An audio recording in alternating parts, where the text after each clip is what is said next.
ज्यांचे आत्ताच विचार करायचे ते शिवसेनेचे नेते आणि पार्लमेंटमध्ये आमचे सहकारी खासदार संजय राऊत, राष्ट्रवादीचे महाराष्ट्राचे अध्यक्ष जयंत पाटील, आपल्या लोकप्रिय आमदार सुमंत पाटील, अर्जुनराव, नितीन गणपती पाटील, युवा नेते रोहित पाटील, संजय बजाज, बाबासाहेब नाईक, बाळासाहेब पाटील, रावसाहेब पाटील, विशाल पाटील आणि आपल्या सगळ्यांचे उमेदवार चंद्रकांत पाटील. आज लोकसभेच्या इलेक्शनच्यासाठी आपण तासगावला आलो. उनका बैकअप सिर्फ कल तक और हमारा चांद तक. हमारा नेता कैसा हो जो नॉन स्टॉप बैकअप दे वैसा हो. अब की बार वी गॉट इन्वर्टर बैटरी का चमत्कार. तासगाव आणि हा परिसर एक ऐतिहासिक पार्श्वभूमी असलेला परिसर. स्वातंत्र्याच्या आंदोलनामध्ये प्रचंड योगदान देण्याचं काम या तालुक्याने केलं, या जिल्ह्याने केलं. त्या काळामध्ये सांगली जिल्हा नव्हता. त्या काळामध्ये सातारा आणि सांगली हा एक जिल्हा होता आणि त्या जिल्ह्यामध्ये महाराष्ट्रात स्वातंत्र्याच्या संबंधीची उठावाची परिस्थिती निर्माण झाली. त्या उठावामध्ये सगळ्यात आक्रमक आणि आग्रभागी राहणारा जे कोणता जिल्हा असेल आणि कोणता परिसर असेल तर त्याच्यामध्ये सांगली साताऱ्याचा उल्लेख करावा लागेल. अनेक मोठे लोक स्वातंत्र्याच्या चळवळीत आले. क्रांतिसिंह नाना पाटलांचं नाव घ्यावं लागेल, वसंतदादा पाटलांचं नाव घ्यावं लागेल, जी.वा. फुलार यांचे नाव घ्यावं लागेल, वि. स. भाग्यांचं सुद्धा नाव घ्यावं लागेल. या सगळ्या लोकांनी एक आवाज उठवला, लोकांना एकत्र केलं. वेळप्रसंगी भूमिगत राहण्याचा प्रसंग त्यांच्यावर आला, पण त्याचा आणि घरादाराचा विचार त्यांनी कधी केला नाही. या सगळ्या सांगलीच्या आणि महाराष्ट्राच्या स्वातंत्र्य सैनिकांनी या देशाला फडक्यांच्या संकटातून मुक्त करायचं, त्यासाठी फौजांची किंमत ही देण्याची तयारी दिली. हा या जिल्ह्याचा संबंधीचा इतिहास आहे. भाइयों बहनों, उनके राज में पावर रहे अनस्टेबल और हम रखे सब स्मूथ और स्टेबल. हमारा नेता कैसा हो जो स्टेबल पावर दे वैसा हो. अब की बार वी गॉट एसी स्टेबलाइजर का चमत्कार. या जिल्ह्यामध्ये अनेक गोष्टी आहेत. कधी कधी मला गंमत वाटते. या जिल्ह्याचं, या तालुक्याचं, आसपासचं हा सगळा भाग एकेकाळचा दुष्काळी भाग होता. पण दुष्काळी भाग असता तरी संकटं अनेक असली, आर्थिक संकट असली, तर या दुष्काळी भागाच्या कधी माणसांनी कधी लाचारी स्वीकारली, सन्मानानं जगायचं. एक दिवशी मी दिल्लीमध्ये होतो. देशाचा शेतीमंत्री होतो. दिल्लीमध्ये रोज सकाळी महाराष्ट्रातून कुणी दिल्लीमध्ये लोक येतात ते भेटायला माझ्याकडे येतात. ही जुनी पद्धत आहे. यशवंतरावजी चव्हाण ज्यावेळी होते त्यावेळी चव्हाण साहेबांना भेटायला जायचे. आता मी त्या ठिकाणी आहे, त्यामुळे महाराष्ट्राचा माणूस आपल्या राज्याचा घटक म्हणून माझ्याकडे येतो. आणि एक दिवशी असं एक चिठ्ठी आली, भेटायला फारसा लोक आले. या म्हणजे विचारलं कुठून आला, सांगितलं की दिल्लीमध्ये सध्या गाव कुठलं तर गाव सांगितलं काहीचे आठवडी वगैरे असतात. म्हणजे करता काय ते म्हणजे सर्कस. म्हणजे काय ते म्हणजे सर्कस. म्हणजे सर्कस म्हणजे तुम्ही हा म्हणजे आमच्याकडे फार जुनी पद्धत आहे. नाव विसरलं मी पण बहुतेक धोंडीबा माळी त्यांनी पहिली सर्कस या देशामध्ये तयार केली या जिल्ह्यात. आणि त्या लोकांना विचारत होतो की तुम्ही ह्या राजीत कुठे गेला. ते म्हणजे दुष्काळाचं संकट सन्मानाने जगायचं, लाचारीनं जगायचं नाही. आणि मग सर्कसमध्ये उड्या मारून वाघाच्या तोंडात हात घालून हत्ती फिरवून जगता येतं, 2 पैसे मिळवता येतात. हे आम्ही ऐकलं, पाहिलं, आमच्या वादवडिलांनी ते काम केलं. आणि आज आम्ही तशा प्रकारची सर्कस तयार करून देशाच्या कानाकोपऱ्यामध्ये येतो. म्हणजे गमतीची गोष्ट आहे. काहीही करणार. मी जर कुठं केरळमध्ये गेलो, तामिळनाडूमध्ये गेलो, अगदी नेपाळमध्ये गेलो, उत्तर प्रदेशमध्ये गेलो, विमानाचं खाली उतरलो आणि बाहेर जायला लागलो की त्या ठिकाणी कोणतरी मोठ्याने म्हणतो रामराम साहेब. रामराम साहेब त्यांनी विचारलं की मी त्याला विचारतो तू पाहण्याचा का. कारण त्यांना म्हणतात गलईवाले. आणि हे गलईवाले देशाच्या कानाकोपऱ्यात होते, कष्ट करतात. त्या ठिकाणी त्यांनी धंदा वाढवला. केरळमध्ये तुम्ही जा, आपल्या भागाच्या गलईवाल्यांचे ते साळुंखे वगैरे वगैरे काही नाव आहेत, त्या लोकांनी मोठी मोठी दुकानं काढली. ही सगळी मंडळी या भागातनं गेली, देशाच्या कानाकोपऱ्यात कष्ट केले आणि सन्मानाने या ठिकाणी जगली. आणि तिथेही गेली तर मराठी माणसाचा, मराठी संस्कृतीचा अभिमान हा कायम ठेवत असतात, जपत असतात. एक गोष्ट मी बघतो तिकडे धंदे करतात, पण पोराचं लग्न करायचं असेल तर पोरगी इकडचीच लागते. मुलगी इकडची म्हणून त्या ठिकाणी जाते. आणि म्हणून कुठल्याही क्षेत्रामध्ये कष्ट करण्याच्या उद्देशी प्रवृत्ती ही तासगाव आणि या सगळ्या परिसराची आहे. तिसरी गोष्ट बघा, शेती. एकेकाळचा सगळा दुष्काळी भाग आणि या दुष्काळी भागामध्ये शेती कशी करायची ही सांगणं अवघड. पण गृहस्थांनी लोकांनी कृष्णेचं पाणी सांगलं. नंतरच्या काळामध्ये जयंतराव मंत्री झाले, आझाद पाटील मंत्री झाले. त्यांनी सत्तेचा वापर केला आणि पाण्याची काय सोय केली. आणि आज काय बघतो त्याच्यावर. एक दिवशी मी लंडनला होतो आणि लंडनला जाताना तिथल्या डिपार्टमेंट स्टोअर, मोठं दुकान, तिथं गेलो होतो. अनेक गोष्टी तिथं बघत एक फळं आणि भाज्याचा विभाग होता. मी सहजच बघायला गेलो. द्राक्षे होती तिथे. आणि द्राक्षे होती म्हणल्याच्या नंतर मला औत्सुक्य वाटलं की द्राक्षे आली कुठल्या. जगामध्ये पेरूमधनं द्राक्षे येतात, अन्य काही देशातनं द्राक्षे येतात, पण ही द्राक्षे आली कुठनं. आणि म्हणून मी बघायला गेलो. आणि बघायला गेल्यानंतर तो वाघ, ज्याच्यात द्राक्षे होती, तो वाघ दाखवा म्हणून सांगितलं. आणि त्या द्राक्षावर इंग्रजीमध्ये तास गणेश लिहिलं होतं. आता ही तास गणेश म्हणजे तासगाव.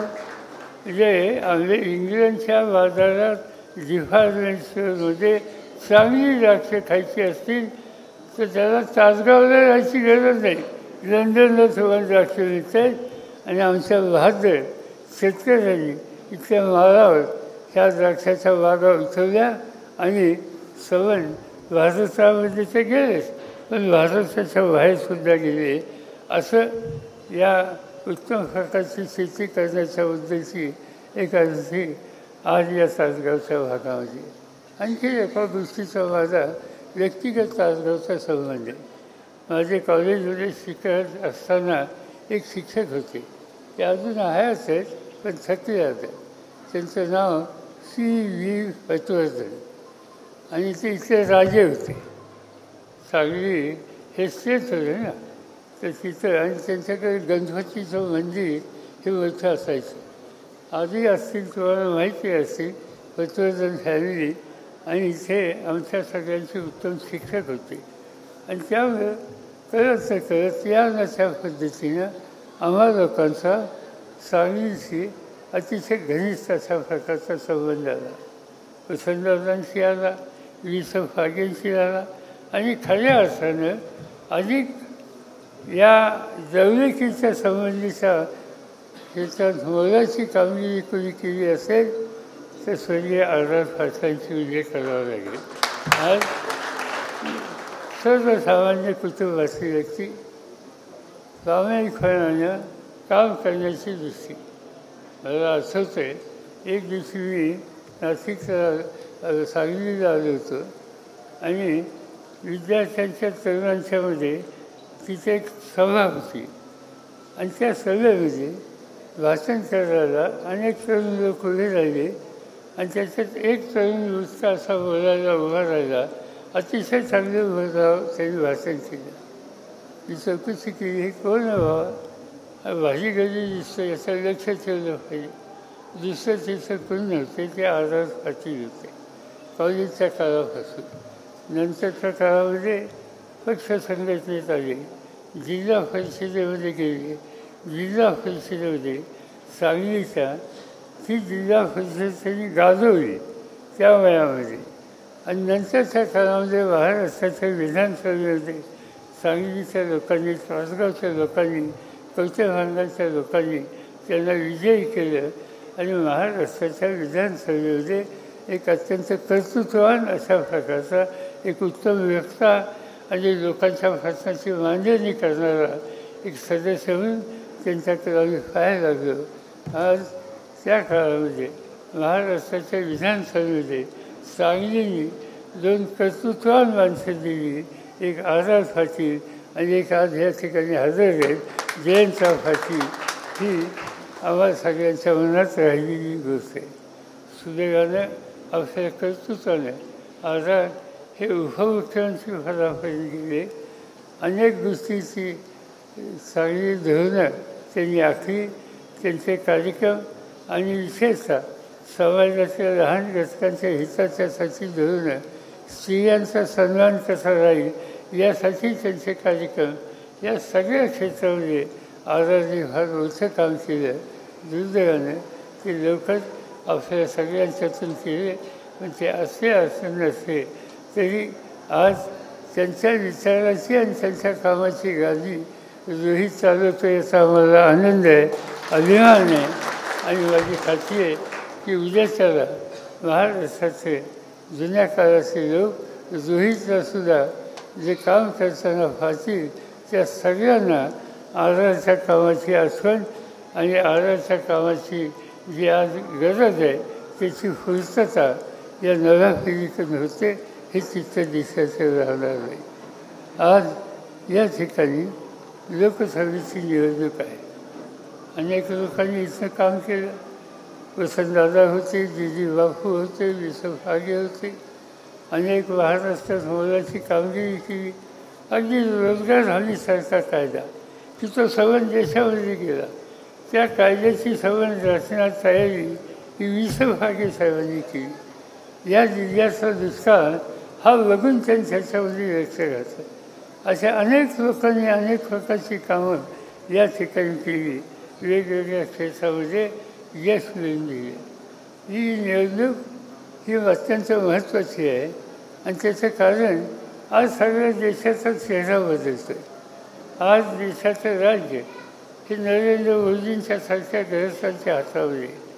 ही एक वेगळी विचारधारा आहे आणि ती विचारधारा साधारणतः या भागामध्ये स्वातंत्र्याच्या आंदोलनात महत्त्वाची कामगिरी केल्याचा इतिहास आहे. तो इतिहास एका बाजूला आणि स्वातंत्र्याच्या चळवळीत एक विचारधारा, एक पक्ष संघटना कधीही नव्हती.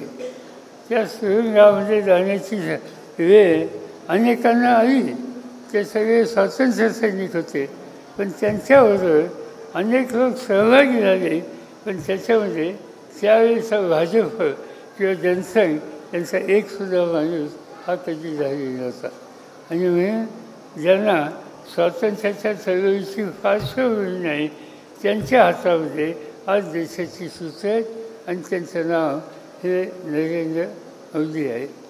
आज अनेक गोष्टी आपण बघतो, ते अनेक ठिकाणी जातात, भाषणं करतात. लोकशाहीमध्ये त्यांचा अधिकार आहे, पण भाषणं कुणावर करतात? जवाहरलाल नेहरूंच्या टीका कर, काँग्रेस पक्षावर टीका कर.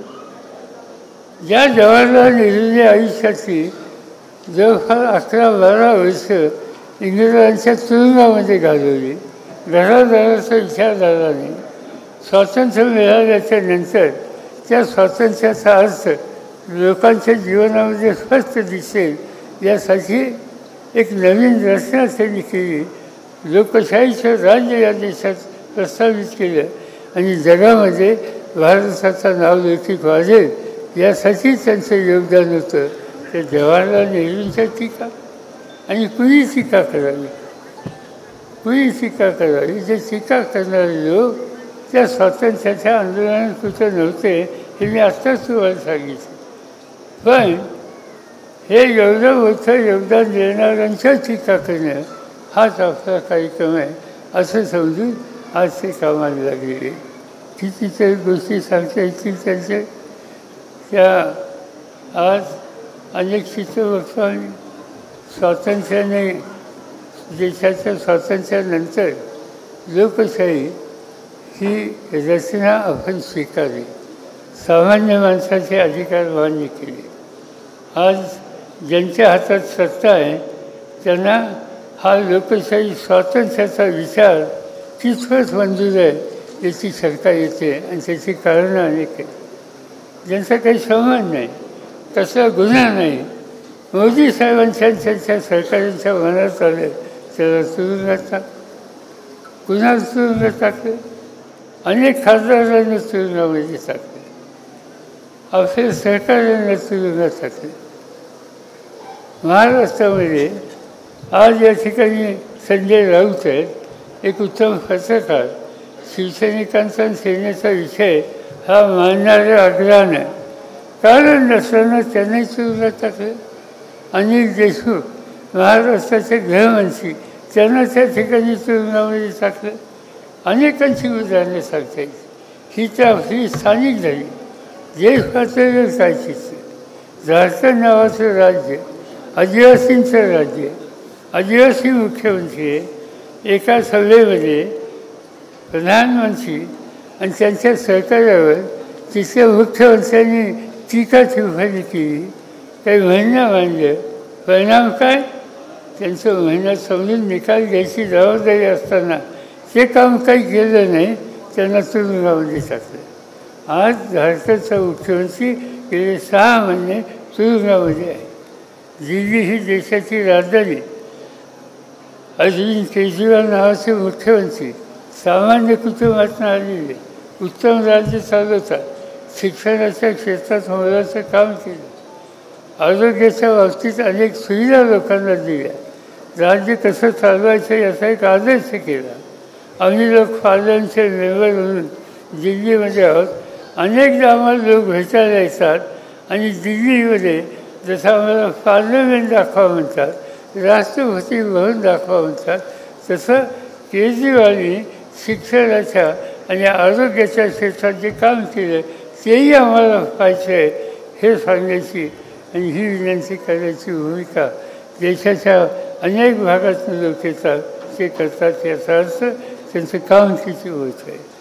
आणि त्याच केजरीवालने सरकारवर काही गोष्टी टीका टिप्पणी केली. परिणाम काय झाला? 3 वेळेला मुख्यमंत्री असलेल्या माणसाला आणि कसलाही चिंतोरा त्याच्या अंगावर नाही इतका स्वच्छ कारभार करणारा हा मुख्यमंत्री आज तिहारच्या जेलमध्ये आहे. का? तर मोदी साहेबांनी त्यांच्या लोकांच्यानी काही घटनावर टीका टिप्पणी केली. ही काही लोकशाही आहे? ही काही स्वातंत्र्य आहे? आपल्याला या देशामध्ये सगळ्यांच्या प्रयत्नानं एक घटनेची निर्मिती केली. त्या घटनेनं तुम्हाला मला सगळ्यांना सारखे अधिकार आहे. या देशामध्ये अगदी शेताच्या शिवारामध्ये काम करणारा, मोलमजुरी करणारा मजूर, त्याला जो हक्क आहे तो देशाच्या राष्ट्रपतीला सुद्धा तेवढाच हक्क आहे.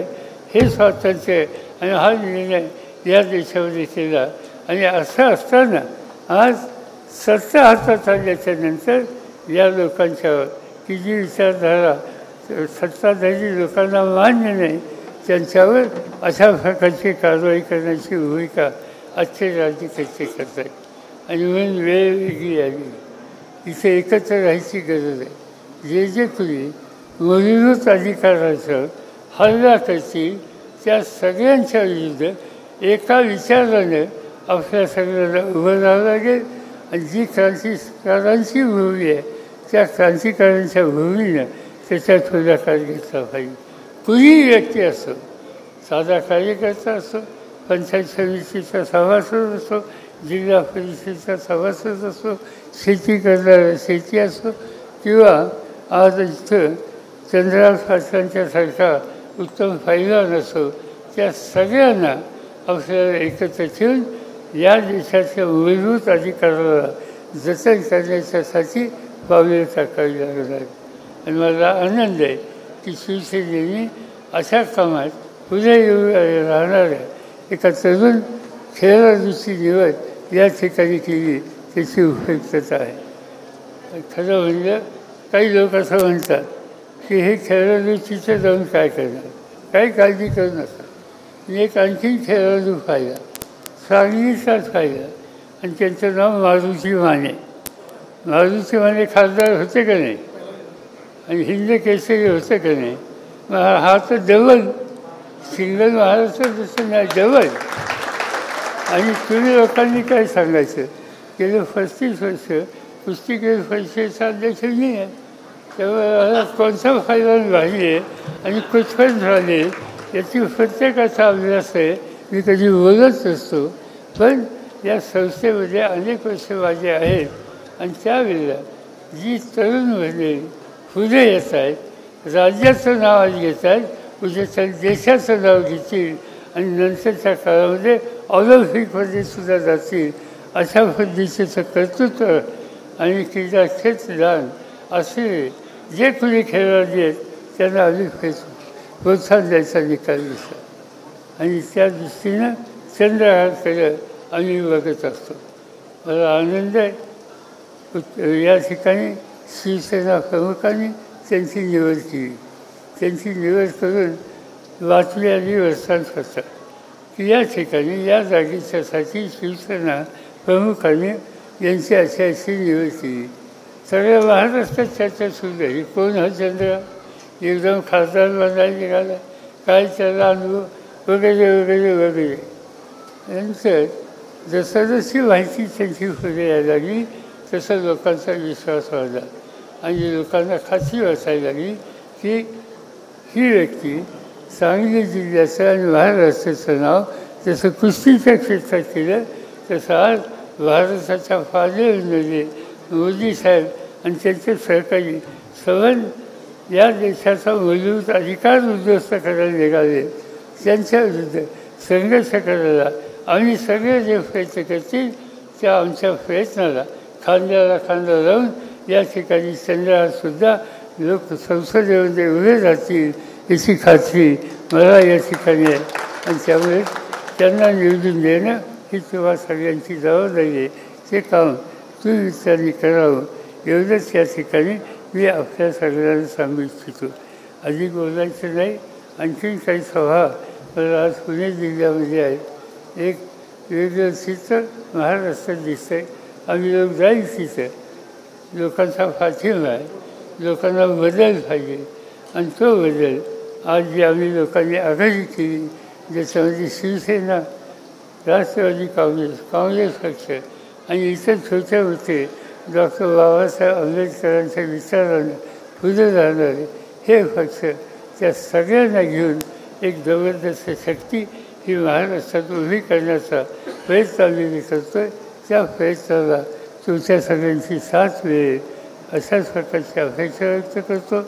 या ठिकाणी चंद्राकाशाची फूल ही काही सांगायची आवश्यकता नाही.